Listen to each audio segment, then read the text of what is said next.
I have stopped posting my monthly passive income updates on my Instagram page at HoneyMoneySG, and it all boils down to two main reasons. Number one, somehow in August, when I posted my August update on passive income, Instagram did not allow me to post it. I don't know for what reason, and I tried to change what I could, in terms of captions, in terms of the images, but it just didn't allow me to post, and so I just gave up. And second reason is on the massive declining trend, which I'm here to really address what has happened to that source of passive income. Because some of you have followed my Instagram page for the passive income update but may be wondering. So I'm here to address. I'm not hiding any numbers. I would even put up the numbers here. For August, it was around 1.4k. And then for September, the passive income was around 1.2k. Just to show you what's the comparison, if you look at the 12 months plan from July 2024 and before, the average monthly trend is around $3,000 per month. So now it has dropped to $1,000 plus. That's like more than 50% drop, right? So yeah, it's quite a drastic drop.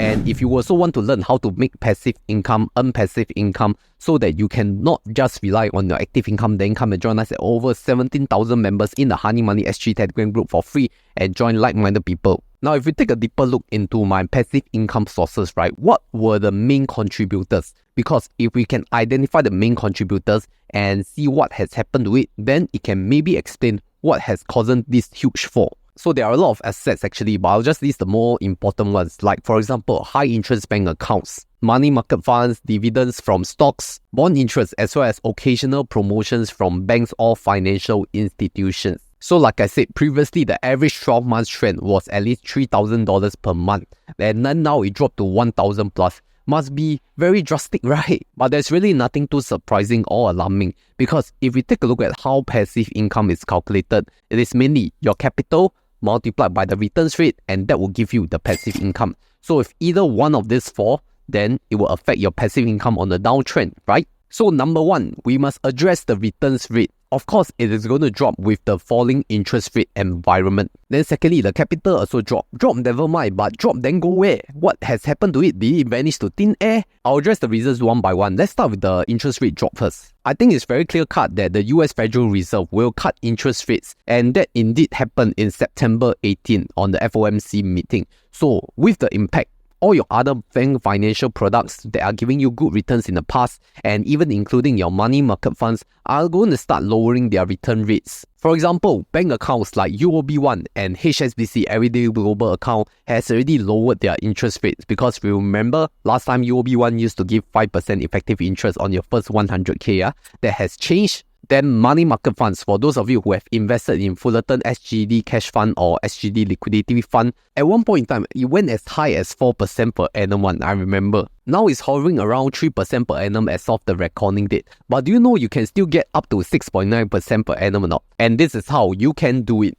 If you are starting to invest in US markets, here are 3 reasons why you should choose Webull. Firstly, low commissions. Webull pricing is super competitive. From just 50 US cents per order with 0 platform fees during both regular and extended hours. Lower cost equals to more savings in the long run. Secondly, no foreign exchange fees. Webull does not charge any currency exchange or conversion fees, again lowering your cost of investing. Number 3. Regular savings plan. You can invest automatically in your favorite US stocks, ETFs with as little as $5 US. You can also set the frequency and let RSP automate investing for you. Now that is true passive investing. Also, did I mention that new to Webull users can get all these welcome promo rewards? For Moneybull, when you fund $2,000 US, you will get one coupon of 30 days of 1.83% interest booster. For Fund and Trade promo, fund minimum $2,000 US by 31st October 2024. Complete 3 US trades within 30 days from the first deposit and maintain until 30th November 2024. And you will get $60 US cash voucher. If you fund a minimum $10,000 US by 31st October, complete 5 US buy trades within 30 days from the first deposit and maintain until 31st December 2024, you will get $350 US cash voucher. There is also an options trading promo for both new and existing users, where if you trade a minimum of 100 US options contracts monthly, the fees will be reimbursed when you fulfill the criteria. Also, Webull does not charge platform fees. Start trading with Webull by using my exclusive link or scan the QR code right here to get your Webull account today. Now, coming back on the returns rate, the last factor is definitely on the promotions, because for the last 2 years, we have seen so many savings promotions, return promotions like deposit, fund and trade requirements, and even for existing users, you'll get all these upsized promotion returns. But not anymore, especially if you look at the quarterly save up promotion from UOB. Now it has gotten much more stringent and much more high requirements and more difficult to fulfill. That's not even accounting for the fact that the UOB1 interest could change anytime, because that is at the bank's discretion. So you have to accept the fact that interest rates have fallen and will continue to fall as inflation is around the world. And that will have a down spiraling effect on all your other products that are offering very good returns in the past 2 years. So no more heydays of SSB going more than 3% per annum and no more T-bill going more than 4% per annum. For those of you who invested in these low risk assets from the government, if you all never invest in other kind of assets and you all are banking on this, all these things are going to end one day, which is why I want to address my second point. Where did my capital and funds go to if not just the interest rate drop? Now, if you follow my Instagram closely, especially on the passive income post, right, you realize that I have been repeating this fact that I will reallocate funds into other areas. For example, my dividend stocks will be reallocated to US index funds. Then my money market funds, once the promotions have ended, I will also reallocate them into my investment portfolio of US index funds as well. So that's where majority of the cash positions as well as the cash liquidated from my dividend stocks went to the US index funds, especially the S&P 500, which will sum up to around 200,000 Singapore dollars in total. So you can see the reduction of cash allocated capital down by close to $200,000 into the US index funds. And that has started since May of this year, and I slowly added more positions by lump sum or DCA back in the June, July and even August period. Secondly, I also set aside some cash for my upcoming renovation as well as buying of furniture and electronic appliances. As some of you know, I already gotten my keys to my BTO flat, which means that there is going to be a huge expenditure coming up in terms of renovation. Well, renovation really damn expensive. I'll talk about it in another video. So the cash funds allocated for this budget will be around 30,000 to 40,000 for my part of the share.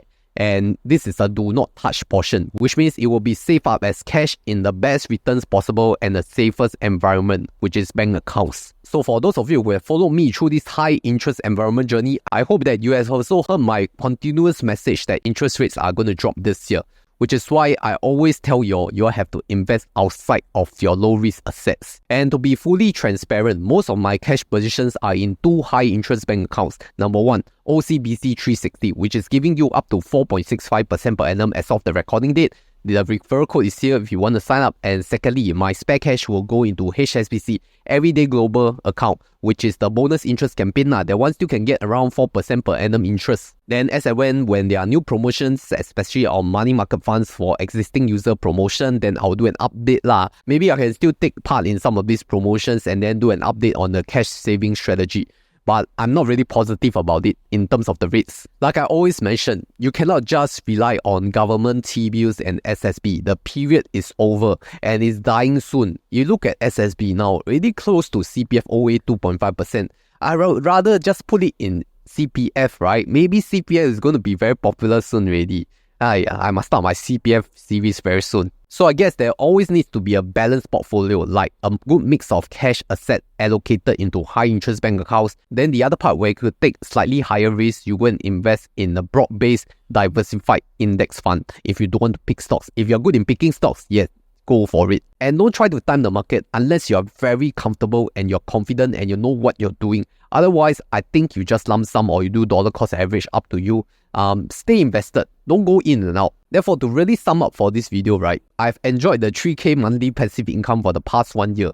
And then now, I'm just like drawing 1K plus per month. I will expect it to go down like less than 1K very, very soon. But I'm not really worried because I realize that capital gains is also another form of return. You don't need to keep receiving cash flow from dividends, from, interest income, very shocked. I receive 3K every month. But what are you going to do with that 3K? Are you like a retiree where you really need to use the cash right now, or you need it to pay out some debts? Then why not you just rather just pay down the debt? Now, high cash flow sounds really good on paper. It's like something you could brag about, like you receive 3K monthly passive income. That sounds really quite remarkable. But if you're not making full use of the cash, like you just want to reinvest back to the market, then it's just a two-step process, right? You receive back the cash, you put it back into investment. It's the same thing, what? You might as well let it just accumulate within that accumulating fund and then don't pay you out. Otherwise, you have to do the manual effort yourself. So I guess the best strategy going forward is not to really save in cash, because low interest rate environment cash will really become trash, especially coming to next year. I cannot predict how low the interest rates will go, and that will mean all your cash saving strategy will become quite useless. Remember, just do passive investing, alright? Do a regular dollar cost average or regular lump sum. Don't over focus on passive income unless you really need the money for cash flow in your retirement years. And also don't think that you can try to time the market like I stay out, I wait for cash, then I go in. I'm sure that when the crash really comes, you will be too scared to go in one. Then I also realized I have one more big ticket item, which is housing. Did I not save up cash for housing? Okay, so to put it very clear, right, I'm using CPF for housing. So why am I not using my cash for housing and then incurring all this accrued interest? You must be very puzzled at my decision, which is why I'll bring you to this video where I discuss cash versus CPF. What should you do to pay for your housing mortgage and loan payments right here?